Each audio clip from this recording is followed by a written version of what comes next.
बिस्मिल्लाहिर्रहमानिर्रहीम। अस्सलाम वालेकुम। अच्छा नाजरीन, दो खबरें हैं। मैं इधर मदीना मुनव्वरा में हूँ और पाकिस्तान की जब वो खबरें इस टाइप की बंदा देखता है, बाज़ औक़ात सामने आ जाती हैं व्हाट्सएप ग्रुप्स में ख़ास तौर पे। और वो खबर थी जी, एक कोठदू में 13 साला बच्चे के साथ 28 साला जो इमाम मस्जिद है उसने ज्यादती की, और दोनों इत्तेकाफ में बैठे हुए हैं।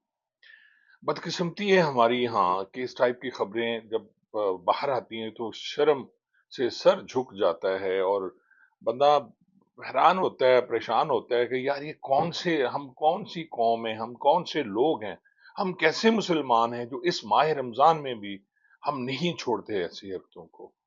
और फिर बदनामी होती है, मसाजिद की बदनामी होती है, वहां पे जो इमाम साहबान हैं, बाकी जो अच्छे हैं, मैं सबको बुरा नहीं कहता, जो इस टाइप की खबरें हैं वो आप देखें, और फिर पर्चा दर्ज होता है और इमाम मस्जिद साहब पता नहीं गिरफ्तार हुए हैं नहीं हुए, या वो साहब जो वहां थे इतकाफ में बैठे हुए।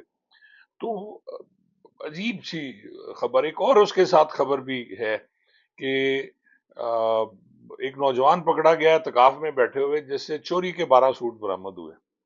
हैरान कुन बात है नाजरीन कि क्या कर रहे हैं हम यहाँ मदीना मुनव्वरा में, सऊदीया में, बाकी जो रियासतें हैं गल्फ की, वहाँ इस टाइप की कोई हरकत, किसी खबर, कहीं कोई खबर नहीं आती। आप टेलीविजन लगा लें हमारे यहाँ तो, आप जैसे टेलीविजन लगाएंगे आपको कोई खैर की खबर नहीं आएगी। फलां इतने मर गए, इतने फलां हो गए, लड़की के साथ रेप हो गया, 6 साला बच्ची को तो रेप के बाद मार दिया गया, बच्चे को रेप किया, अपनों ने रेप किया, किसी कजन ने किया, लेके गए, मार भी दिया, ज्यादती भी कर ली।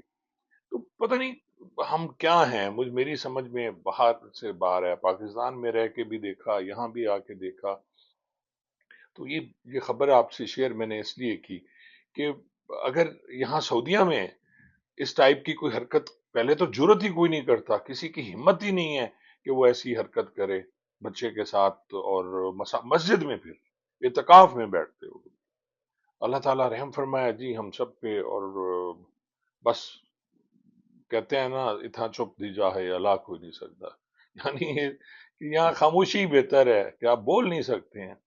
और जब बदनामी होती है इस तरह की हमारे मुल्क की, और बाहर बैठे हुए लोग इसको डिस्कस करते हैं, कोई दोस्त डिस्कस करते हैं, तो फिर हमारे सर शर्म से झुक जाते हैं जो पाकिस्तान के हैं और यहाँ आए हुए हैं। बहुत बहुत शुक्रिया।